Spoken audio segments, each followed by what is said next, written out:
Master minds commerce చదవాలనుకునే 10th inter విద్యార్థుల తొలి ఎంపిక.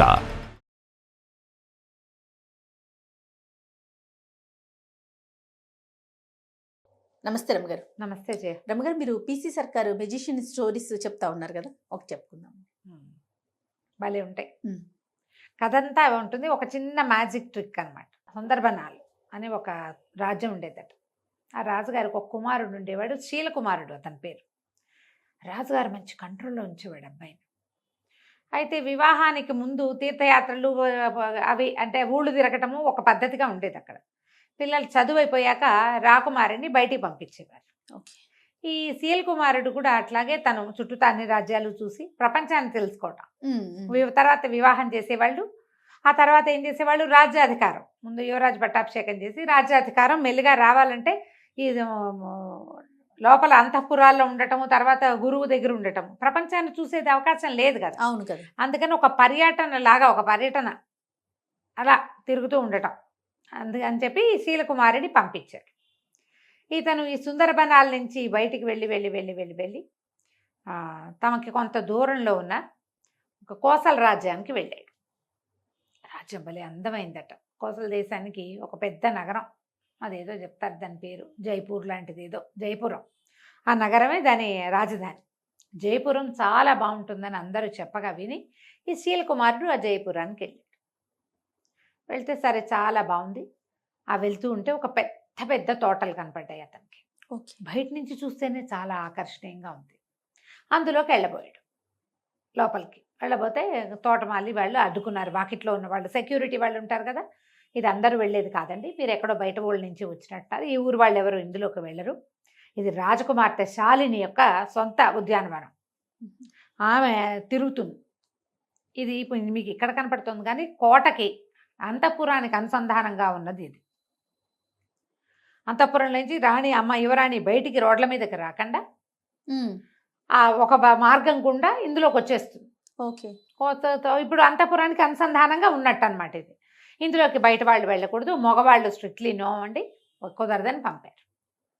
కానీ ఇతనికి ఆ లోపల నుంచి వస్తున్న పువ్వుల గాలి, పళ్ళ వాసనలు, ఆ బయట ఉన్న క్యానోపీ లాగా కనపడుతుంది అనమాట, అదంతా ఇట్లా దీనిలాగా కనిపిస్తుంది. చాలా ఆకర్షణీయంగా ఉంది, చల్లగా ఉంది. అక్కడ నుంచుంటే వెళ్ళాలనిపించింది. ఏం చేశాడు, సరే రెండో పక్క అక్కడి నుంచి వదిలి సరేనని వచ్చేసాడు. కాదు కూడదు అంటే వాళ్ళకే తెలిసిపోతుంది వీడు వేరే మార్గం ట్రెస్ పాసింగ్ చేస్తాడని, అవునులే, సరిహద్దులు దాటేస్తాడని అనుమానం వస్తుంది. అక్కడ సరేనని వచ్చేసాడు. ఇంకో రోడ్డు వైపుకి వెళ్ళాడు. వెళ్ళేసరికల్లా అక్కడ కూడా ఇదే తోట కనపడుతుంది అతనికి. అది ఇక్కడి నుంచి అక్కడ దాకా ఉంది. ఓహో. సరే ఎవరు లేరని చూసి ఇతను ఏం చేశాడు, గుర్రాన్ని కొంచెం అవతలగా కట్టేసి మాటుగా చాటుగా కట్టేసి చల్లగా ఆ గోడ దూకి లోపలికి వెళ్ళాడు. వెళ్తే ఎంత బాగుందో, మన ఊళ్ళలో లేవు ఇలాంటివి అనిపించింది. వాళ్ళ ఊళ్ళో ఏంటి, రాజకుమార్తెలు లేరు, వాళ్ళకి అబ్బాయిలు ఉన్నారు, అబ్బాయే ఉన్నది. అబ్బాయి కోసం అతను వేటకు అడవికి వెళ్తాడు. అతనికి తోట అవి ఎందుకు, ఏవో మామూలుగా తోటలు పెంచారు. ఈ ప్రత్యేకంగా రాజకుమార్తె కోసం అక్కడక్కడ లతానీ కుంజాలు, చక్కా పొదరిళ్ళు, దేనికి దానికి బెడ్స్గా వేసిన గులాబీలు, మల్లెలు, ఇలా రకరకాల చెట్లు, ఇన్ని పువ్వులు ఉండేసరికల్లా ఎన్నో తుమ్మెదలు, తర్వాత సీతాకోక చిలుకలు, చిలకలు, పిచుకలు ఎన్ని ఉన్నాయో. సంతోషం పట్టలేకపోయాడు అతను. అంత గ్రీనరీ, ఆ కలర్ఫుల్గా ఉన్న దాన్ని చూసేసరికల్లా ఒక ఆత్మానందానికి లోనయ్యి అంతా తిరిగి దొరికిన పళ్ళేవో 4 కోసుకుని తిని తర్వాత ఏం చేశాడు, పక్కన ఒక చిన్న పొదరిల్లు లాగా ఉంటే దాని మీద ఒక బెంచ్ ఉంది. దాని పక్కన ఆ బెంచ్ మీద కూర్చుంటే హాయిగా ఉంది. కూర్చుని అతని దగ్గర పిల్లని గ్రోబ్ ఉంది, అతనికి ఫ్లూట్ వాయించే అలవాటు. ఈ బోర్డును దోపుకున్నాడు. నడువు కట్టుకునే దట్టీలో, ఆ దట్టీలో నుంచి ఫ్లూట్ తీసి వాయించడం మొదలుపెట్టాడు. కాసేపు అయ్యేసరికల్లా ఏమైంది, ఫ్లూట్ వాయిస్తూ హాయిగా సంతోషంగా ఉన్నాడు. చల్లగా మధురమైన వాసనలు వచ్చే ఆ గాలి పీలుస్తూ అట్లా మైమరిచిపోయినాడు. ఎక్కడి నుంచి వచ్చిందో ఒక నాగుపాము అతన్ని కాటేసింది. అయ్యో. కెవ్వమన్నాడు, గిలగిలా తన్నుకున్నాడు, పడిపోయాడు కింద, మొహం నీలంగా అయిపోయింది. ఎప్పుడైతే ఇతను ఫ్లూట్ మొదలు పెట్టాడో దీనికి తోటకి అంతఃపురం నుంచి యువతలకు వచ్చాక ఇక్కడ కూడా ఒక చిన్న సౌధం లాంటిది ఉంది. రాకుమార్తె ఒక 2 చెలికత్తెలతోటి అక్కడ వచ్చి ఉంది. ఫ్లూట్ వినిపించేసరికల్లా ఆ అమ్మాయి ఎవరా అని ఎవరు వచ్చారు తోటలోకి, ఫ్లూట్ ఎట్లా వినపడుతుంది, ఎవరు ఏమిటి అని ఒక దీని దగ్గర గవాక్షం దగ్గర ఒక కిటికీ దగ్గరకు వచ్చి నిలబడి చూస్తోంది. దగ్గరలోనే ఉంది దానికి. ఆ అబ్బాయి గమనించుకోవాలి. చూసేసరికల్లా ఎవరో కుర్రాడి వయసుండి అతని కేసే చూస్తుంది. ఉన్నట్టుండి పాము కాటేయటం, అతను కేక పెట్టడం, ఆ అమ్మాయి పరిగెత్తుకుంటూ వచ్చి చెలికత్తెల సహాయంతో ఇతను చూసేసరికల్ కనపడింది. ఈ చెలికత్తెల్లో ఒక చెలికత్తె తల్లి విషవైద్యం తెలిసిన తల్లి. ఆ పిల్లకు కూడా కొంత తెలుసు. ఈ అమ్మాయి ఏమందంటే, ఇది పలానా పామమ్మ, దీనికి వేరు పెట్టి వైద్యం చేస్తే ప్రమాదం తప్పుతుందంటే సాయం పట్టండి అని ముగ్గురు కలిసి అతన్ని లోపల గదుల్లోకి తీసుకొచ్చారు. తీసుకొచ్చి రాకుమార్తె అతను ఇక్కడ ఇందులో ట్రెస్ పాసింగ్ చేసి లోపలికి వచ్చాడంటే అతనికి శిక్ష పడుతుంది. అంతేగా. అతనేమి తన్ని చూడడానికి రాలా, ఈ తోట సౌందర్యం కోసం వచ్చాడు. ఆ సంగీతం బాగుంది, రాకుమారుడు చక్కగా ఉన్నాడు. ఎవ్వరికీ చెప్పకుండా 5-6 రోజుల పాటు అతన్ని అక్కడే దాచిపెట్టి వైద్యం చేయించి అతను కోలుకునేదాకా కాపాడింది. ఓకే. కాపాడి పంపించేద్దాం అనుకుంది. కాస్త కోలుకునేసరికల్లా తన ఫ్లూట్ వాయించడము, కబుర్లు, మాటల్లో మెల్లిగా మనసు ఇచ్చిపుచ్చుకున్నారు వీళ్ళు. కోలుకున్న తర్వాత ఇతను, నేను బయలుదేరి చాలా కాలం అయింది, ఇంటికి వెళ్ళిపోతాను అని చెప్పి, నాకు కూడా వివాహ ప్రయత్నాలు చేస్తున్నారు అని తెలుసుకున్నాడు. ఆ అమ్మాయికి నాకు కూడా వివాహ ప్రయత్నం చేస్తున్నారు, ఎట్లాగో ఉత్తరాలు రాస్తారు, మీ దగ్గర నుంచి ఫోటోలు వస్తాయి, నేను నిన్నే సెలెక్ట్ చేసుకుంటా, మన ఇద్దరం పెళ్లి చేసుకుందామని ఆ అమ్మాయికి మాట ఇచ్చి ఇంటికి వచ్చేసాడు. ఇంటికి వచ్చి కొద్ది రోజులు గడిచినాక ఇతను ఈ శాలిని చేసుకుంటా అని చెప్పి గనక చెప్పాడో నాన్నకి, నాన్న తిరగబడిపోతాడు. వాళ్ళ నాన్న ఈ పిల్లాడిని, కుర్రవాడిని అతనే ఉద్దేశం చెప్పేలాగా కానీ, అతని అభిప్రాయానికి విలువిచ్చేలాగా కానీ, చాయిస్ అతనికే వదిలేయటం కానీ చేయడు ఆయన. చాలా గట్టివాడు తండ్రి. అతను ఆ పద్ధతిలో లేడు ఆయన. ఇప్పుడు ఏం చేయాలని ఆలోచిస్తుంటే రకరకాల పెళ్లి సంబంధాలు వచ్చినాయి. శాలిని ఫోటో కూడా ఉంది అందులో, ఆ చిత్తరువు కూడా ఉంది. అన్నీ చూసిన తర్వాత ఇతను శాలిని ఉంది చెప్దామనుకున్నాడు.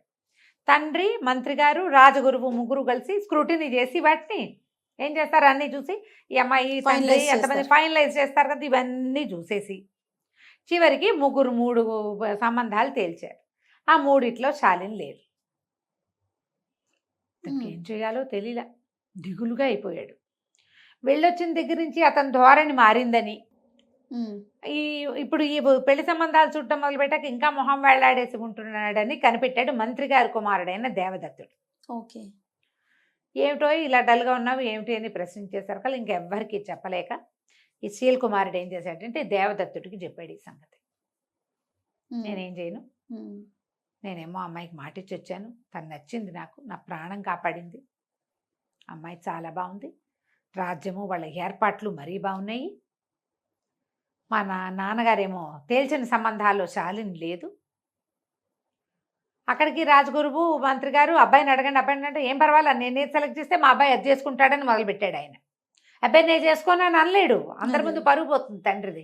ఏం చేయాలో తెలియట్లేదు అంటే దేవదత్తుడు అన్నాడు, దానికే ఉంది, మనకి మంత్రవాది ఒక ఆయన ఉన్నాడు, అంటే ఐంద్రజాలికుడు, అదే మంత్రవాది అని అనకూడదు, ఇంద్రజాలం చేస్తాడు, ఆయన పేరు ఏదో భయంకర లాంటిది పేరు, ఆయనతోటి మాట్లాడదాము, ఏదైనా సలహా చెప్తాడని అక్కడికి వెళ్ళి, రాకుమారుడు ఇట్లా ఒక అమ్మాయిని ప్రేమించాడు, రాజకుమార్తెనే, కానీ తండ్రి గారు సెలెక్ట్ చేసిన సంబంధాల్లో ఆ సంబంధం లేదు, ఏం చెయ్యాలి అంటే అతను అన్నాడు, సరే నేను చెప్తాను లేవు ఉపాయం, చూద్దామన్నాడు. చూద్దామన్న తర్వాత సరే మంత్రి గారు వీళ్ళంతా సంబంధాలు తీస్తున్నారుగా, ఈ 3 సంబంధాలు ఈ అబ్బాయికి చూపించారు. ఆ అబ్బాయి నేను తేల్చుకోలేకపోతున్నానని చెప్పాడు. తేల్చుకోలేకపోతున్నాను అనేసరికల్లా సరే ఈ 3 తేల్చుకోకపోతే అవన్నీ చూడని మొత్తం పటాలన్నీ పెట్టారు. మాట్లాడపోతే అప్పుడు ఇంద్రజాలికుడు కూడా వచ్చాడు, వాళ్ళు 4 మాట్లాడుకునే చోటు. అట్లా కాదు, ఇప్పుడు రాజకుమారుడికి కంటికి నచ్చడం కాదు, మనసుకి నచ్చాలి. అంతేగా. హృదయ ఫలకం మీద ఎవరి పేరుందో ఆ పిల్లని చేస్తే అతను సంతోషంగా ఉంటాడు, మన రాజ్యానికి అద్భుతమైన వారసులు కలుగుతారు, సంతోషం వల్ల రాజ్యం బాగుంటుంది అనేసరికల్లా మంత్రి గారు పక్కపక్కన హృదయ ఫలకాన్ని ఎవరు చూస్తారండి అన్నాడు. ఎందుకు హృదయ ఫలకాన్ని చూసేందుకు అవకాశం ఉందండి, మన దగ్గర బ్రహ్మాండమైన విద్య ఒకటి ఉంది, మీరు ఓ పని చేయండి, ఈ వచ్చిన రాజకుమార్తెల పేర్లన్నీ లిస్ట్ అవుట్ చేసి ఒక కాగితం మీద రాయండి, రాజకుమారుడు మనసుకి ఏ సంబంధం నచ్చిందో ఆ అమ్మాయి పేరుని ఆయన హృదయ ఫలకం మీద వచ్చేలాగా నేను చేస్తా, బాగుందిగా అని చెప్పాడు మన ఈయన ఐంద్రజాలికుడు.